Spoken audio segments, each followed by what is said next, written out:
of millions of people. You're gambling with World War III.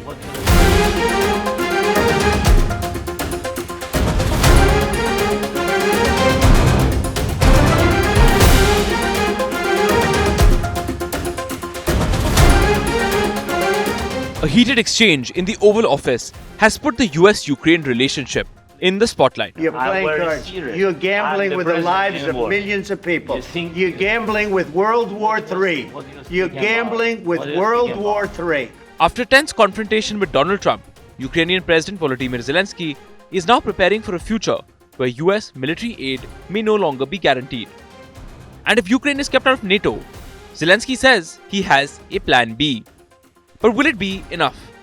Tensions between the United States and Ukraine have escalated after a fiery exchange between Donald Trump and Volodymyr Zelensky in the Oval Office. You're not in a good position. You don't have the cards right now.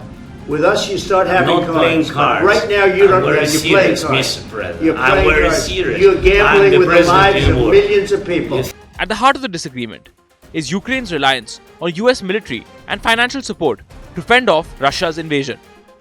But according to Ukrainian MP Vadim Halaychuk, Kyiv is prepared even if the United States stops supplying weapons and funding. Halaychuk insists that Ukraine can find alternative sources of military support. And in the long run, Kyiv is focusing on self-sufficiency, especially in drones and domestic weapons production. It's not the first time Ukraine has faced uncertainty over US aid. Last year, Washington stalled military shipments for 6 months, forcing Kyiv to stretch its resources. Halaychuk believes Ukraine can do the same thing again if needed. But the bigger concern is NATO membership. Reports suggest that Donald Trump is now aligned with Russia's demand to keep Ukraine out of the alliance. If that happens, Zelensky says Ukraine has a plan B. But what exactly is that plan? Zelensky plans to double Ukraine's military strength. Europe will help with financing, while the United States provides high-tech weapons like long-range missiles and Patriot air defense systems. However, Moscow has very different plans for Ukraine. Russia is demanding Ukraine's total demilitarization. According to the Kremlin, Ukraine's military should shrink to just 50,000 soldiers, a fraction of what it is now. Moscow also wants strict limits on Ukraine's weapons: no advanced missiles, no large air force, and no heavy armor. So where does this leave Ukraine?